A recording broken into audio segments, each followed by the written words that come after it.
Hello everyone, I Meenakshi Pasi, your career guide. So guys, आज मैं Canada से जो इतनी ज़्यादा अपडेट्स आई हैं उन सभी के बारे में आपके साथ डिस्कस करने जा रही हूँ। कोई क्वेश्चन होएगा कमेंट बॉक्स में डाल देना और वीडियो को एंड तक ज़रूर देखना अगर सारी डिटेल जाननी है, और चैनल को सब्सक्राइब ज़रूर करना। आपकी सब्सक्रिप्शन हमें बहुत मोटिवेट करती है और बिल्कुल कंजूसी मत कीजिए, सब्सक्राइब कर लीजिए चैनल को। सो गाइस, अब शुरू करते हैं बिना टाइम को वेस्ट।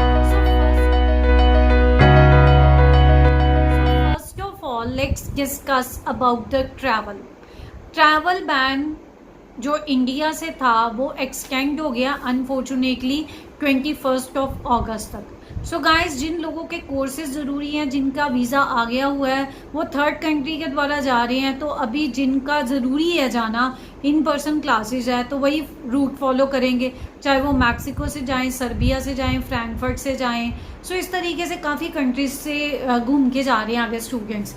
तो अगर आप वहाँ पे जाते हो, मैंने वैसे पिछली वीडियो में भी आपको बताया था कि कुछ चीज़ों का ध्यान रखना है। कोविड टेस्ट का, अब जिस कंट्री में जा रहे हो उसकी करेंसी आपके पास हो, ताकि वहाँ पे अगर कोविड टेस्ट होता है तो आपको प्रॉब्लम ना आए वहाँ पे पेमेंट करने में। उसका रिपोर्ट आपको कितनी देर में मिलता है, थोड़ा होमवर्क करके जाना। वहाँ क्वारंटाइन अगर करना पड़े तो आपके पास क्या प्लान हो, क्योंकि सर्बिया में काफ़ी स्टूडेंट्स अटक गए थे, वो प्रॉब्लम फेस करना पड़ा उनको, तो काफ़ी देर तक उनकी फ़्लाइट भी रोकी रखी। तो ईजिली आपको बोल रही थोड़ा होमवर्क करके जाना अगर आप जा रहे हो।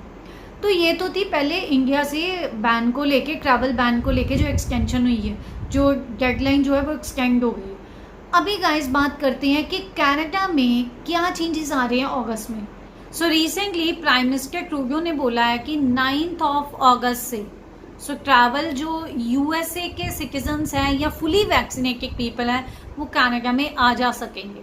यूएस के साथ वो बॉर्डर का जो बैन था उसको लिफ्ट करने जा रहे हैं। तो एटलीस्ट फर्स्ट स्टेप तो ले रहे हैं, फेजेस में उन्होंने बोला था फेजेस में शुरू कर रहे हैं। अब 9 अगस्त से एक तो क्वारंटाइन है वो ख़त्म हो जाएगा, और दूसरी बात है वहाँ पर जो कोविड टेस्ट होता था वो तो रहेगा ही रहेगा, लेकिन on the day of arrival test जो था या 8th डे जो टेस्ट था वो उसको थोड़ा वो बंद कर रहे हैं ये चीज़ को। तो अभी फुली वैक्सीनेटेड पीपल को वो ओपनली एक्सेप्ट कर रहे हैं। सो गाइज, अच्छी न्यूज़ है।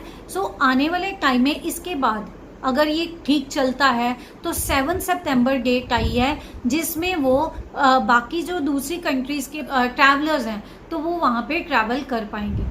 एक ये न्यूज़ आई है। तीसरी चीज़ मैं आपको बताऊं कि जो फाइनल कोविड का फुली वैक्सीनेटेड लोगों को ही प्रेफर कर रहे हैं, जो कोविड का वैक्सीनेशन करवाया है सेकेंड डोज का, और 14 डेज़ के बाद कनाडा में एंटर करना है। तो ये भी ध्यान में रखना है टूरिस्ट के लिए। ये एक चीज़ इन्फॉर्मेशन आई है। हाँ, एक और, कोविड टेस्ट का जो रिपोर्ट है वो इंग्लिश या फ्रेंच में ट्रांसलेटेड होना चाहिए अगर वो आपकी कंट्री में किसी और लैंग्वेज में है।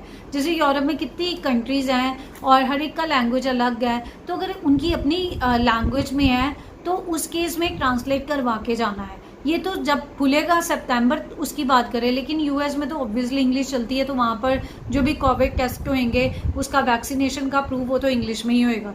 ये सारी चीज़ें मैंने आपको बतानी थी। आपको इन्फॉर्मेशन देनी थी रिगार्डिंग जो भी अपडेट्स आई हैं।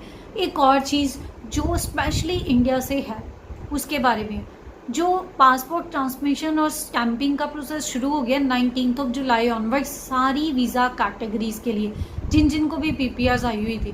तो इवन पीपीआर्स अगर एक्सपायर हो गई हैं तब भी वो वैलिड है, उसके लिए बिल्कुल वरी करने की ज़रूरत नहीं है। आपने क्या करना है कि अपना जो है पीपीआर वो आया आपका, तो आपने के लिए जो वेब फॉर्म खुला है ना, उस वेब फॉर्म के द्वारा आपने उस चीज़ को फिल करना है, अपनी सारी डिटेल्स फिल करनी है। फिर आपको ऑब्वियसली क्यूबे कोरियर सर्विस का मेल आएगा, उसके अकॉर्डिंग आप स्टेप्स फॉलो करते जाना। मैं बात करने जा रही हूँ जो पीपीआर के रिगार्डिंग अपडेट आई है। गाइस, सबसे पहले अगर पीपीआर्स की बात की जाए तो पीपीआर्स आनी शुरू हो गई हैं, और इस हफ्ते में उम्मीद है कि काफ़ी बच्चों की पीपीआर्स आएंगी, क्योंकि जिनको रिजेक्शन देना था उन्होंने पहले दे दिए रिजेक्शन। अब पीपीआर क्यों होल्ड की थी, क्योंकि उसका रीज़न क्या था कि पासपोर्ट सबमिशन का सर्विस शुरू नहीं हुआ था। तो अभी यस्टरडे से, मतलब 19 जुलाई से शुरू हो गया है, तो ऑब्वियसली हम एक्सपेक्ट कर रहे हैं इस हफ्ते काफ़ी बच्चों का पीपीआर्स आ जाएगा।